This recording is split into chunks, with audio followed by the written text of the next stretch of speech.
another season over, another long, grueling one. How would you reflect on the season as a whole? Successful, yeah, successful.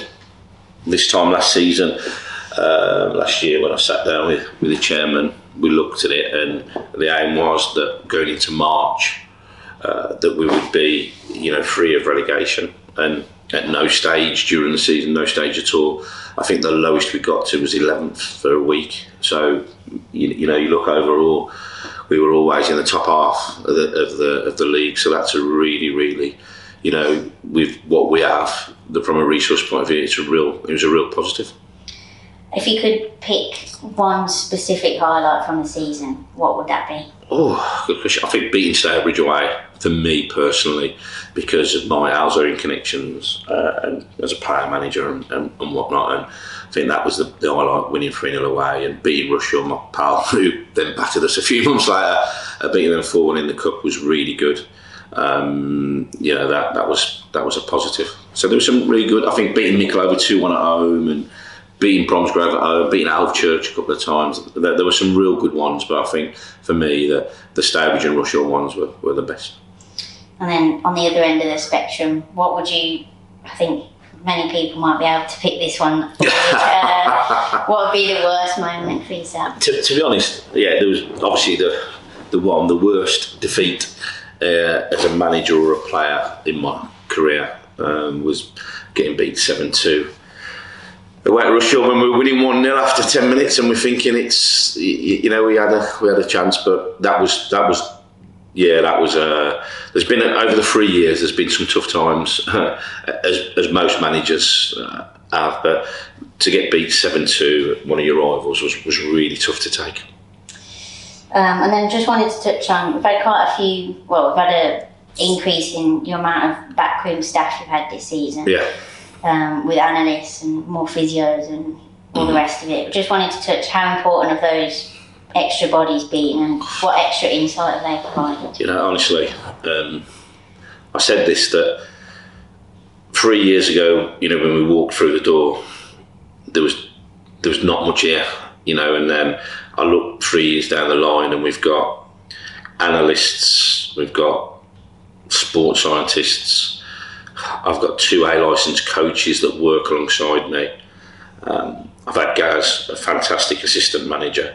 We've got 2 physios, both university degree students who are very knowledgeable. We've got, it's frightening how far we've progressed over time, and we've got a relatively big, big staff.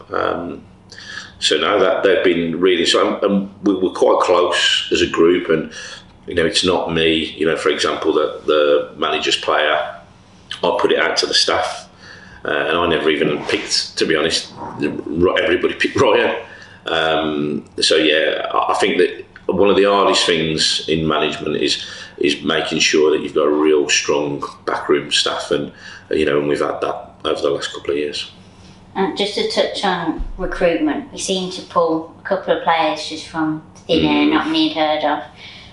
Without giving away your secrets necessarily, how do you find players like Yanis Hadji or Joel Sellers? Look, as a manager, I've never been in a fortunate position where I've had the biggest budget in the league or one of the biggest budgets. So with that, you have to think outside the box. And the reality is, I've never been able to go head to head or toe to toe with the local rivals.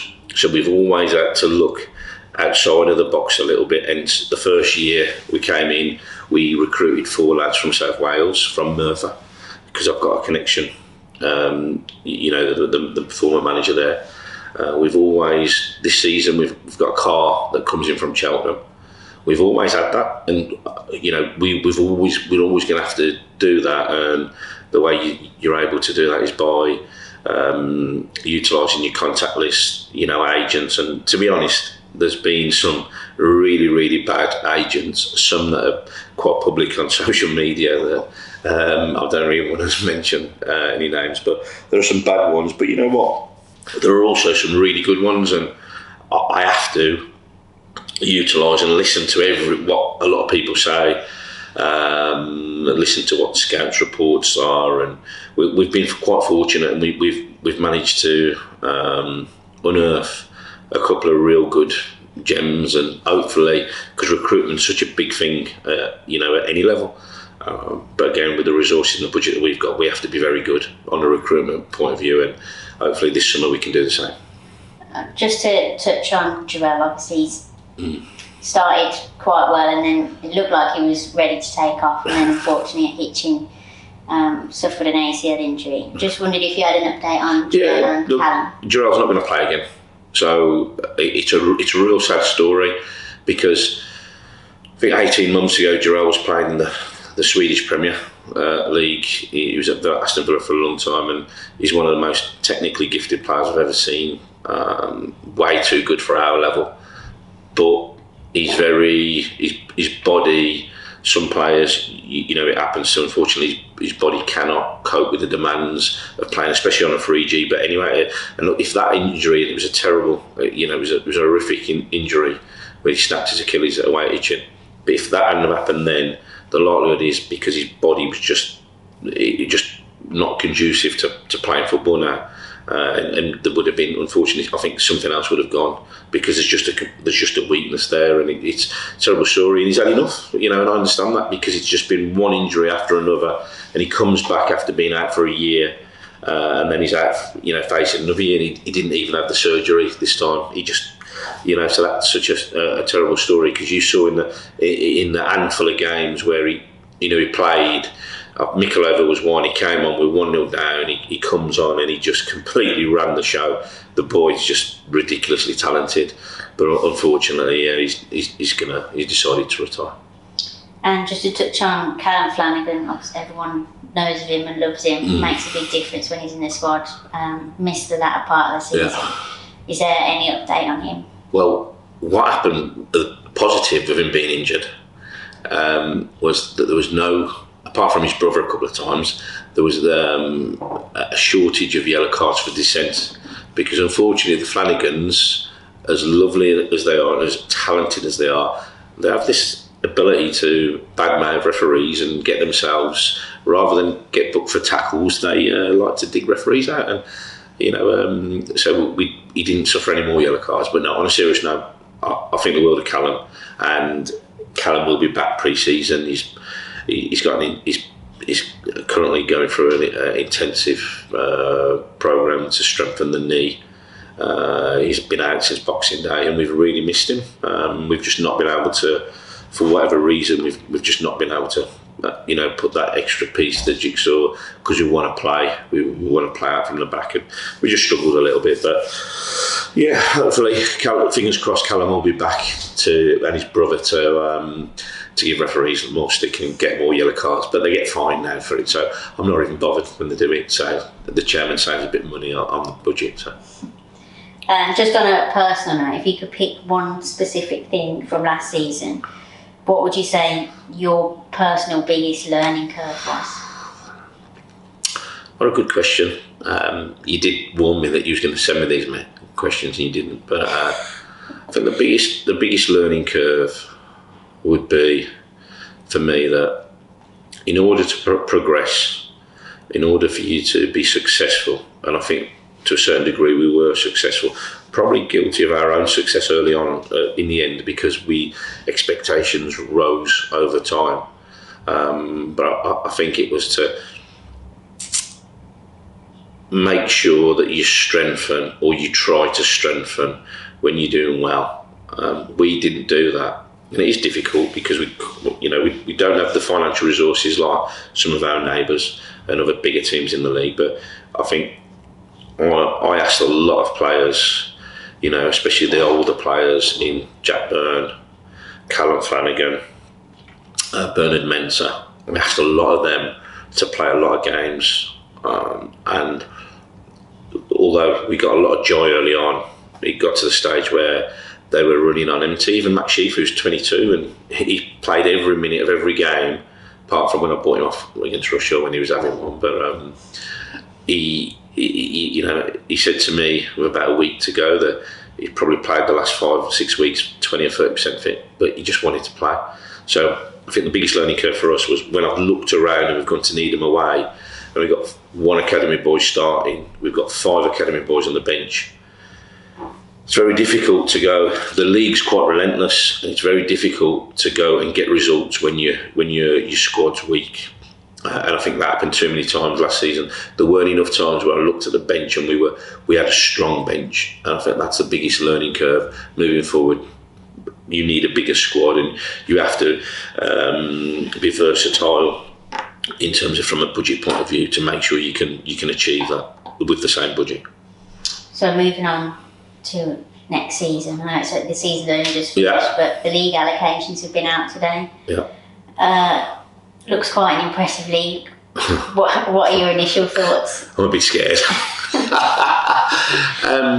Look, I think in our league, and we kind of knew because Ollie Bayliss on Twitter and social media, he gives predictions really from over the last 2 or 3 weeks. So it chopped and changed a little bit. So at one stage the Suffolk teams weren't in it, then the Nottingham teams weren't in it. I think the Nottingham teams have gone north, haven't they? I think Mickleover is still in it, and Lungeaton are in there, but by and large, I know Ilka's still in. Baseford have gone, and I think, look, it's going to be, first of all, it's a really exciting league. A really exciting league. It's a little bit scary because of the size of clubs in there, the size of budgets in there, expectation levels of other clubs.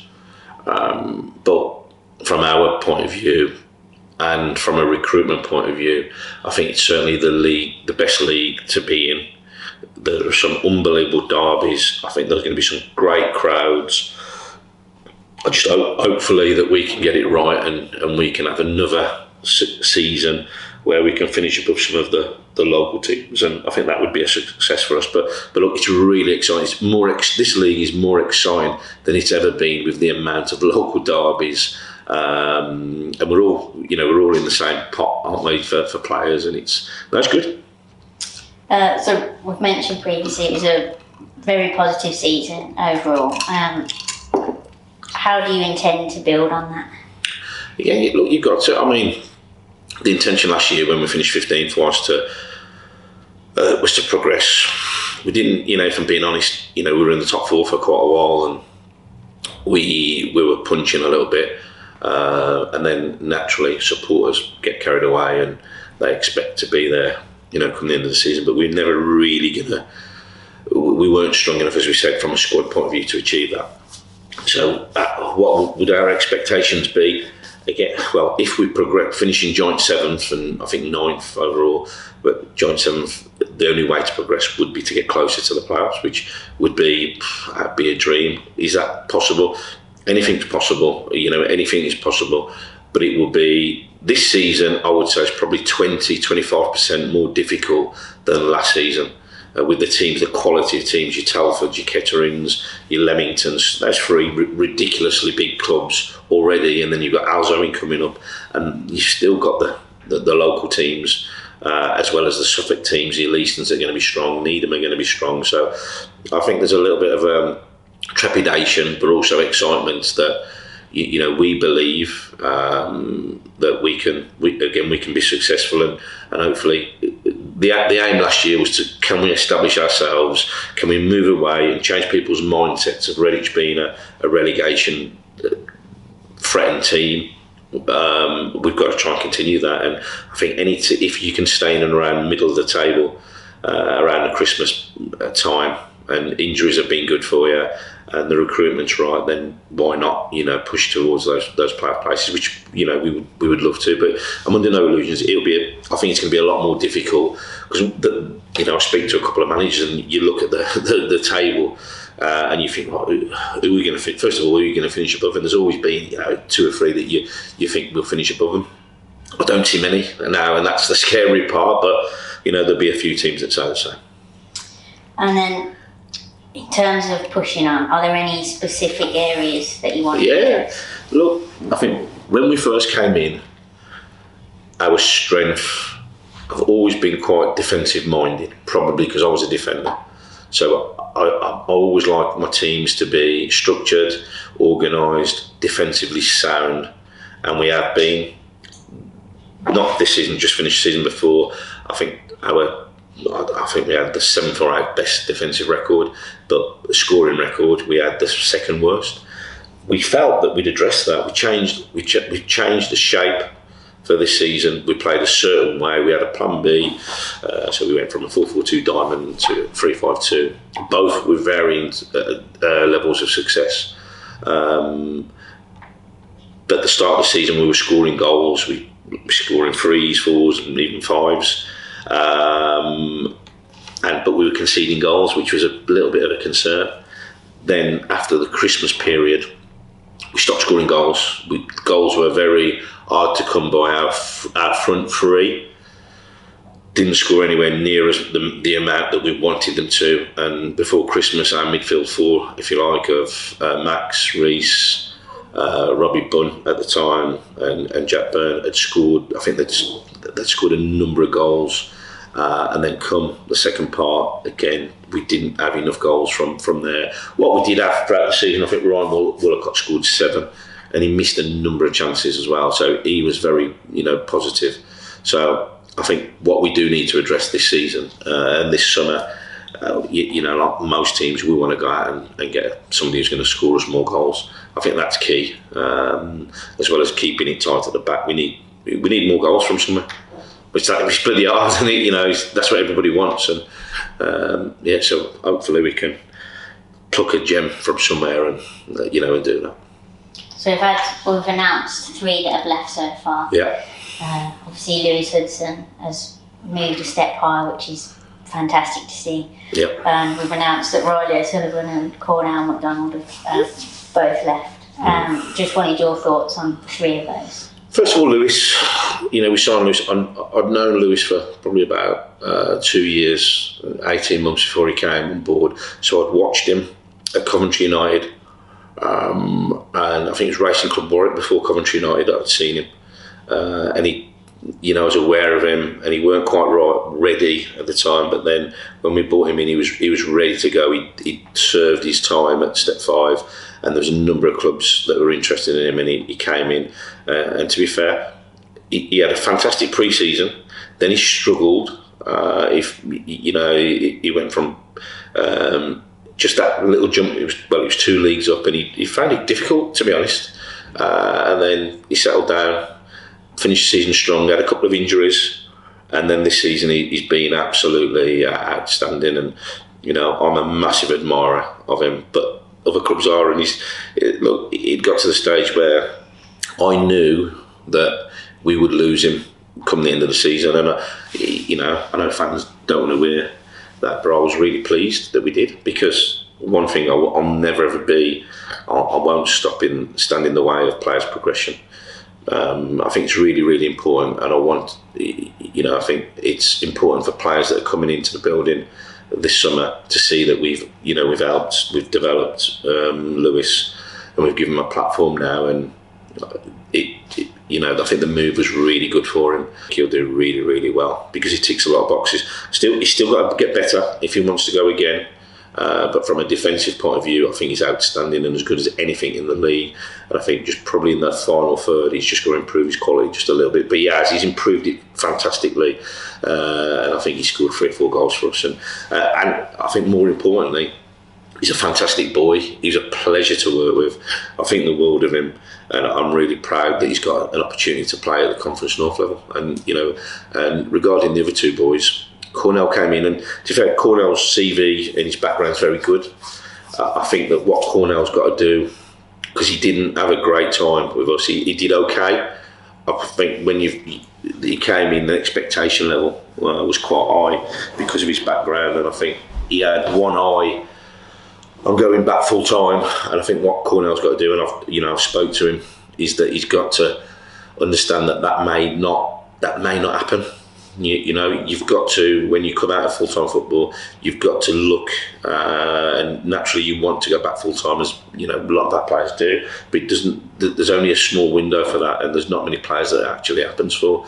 So he's got to think now of his career, in non-league football, whatever level that will be. But he's very talented, and I think the travelling, he was Nottingham based, so it wasn't easy for him.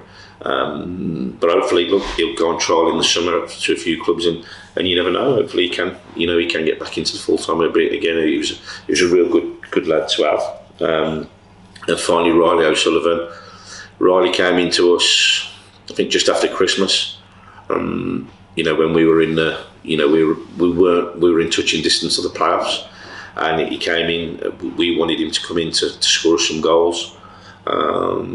He played 15 league games, and unfortunately he didn't score any league goals for us. Although he's got some fantastic attributes. Look, when he came into us, he'd been at Ensford, and he'd just come back after being out for about 4 months with a real bad injury. And my thought process was then get the season, get 3 or 4 months footballing, in the body, and come back pre-season and work really hard. And I think,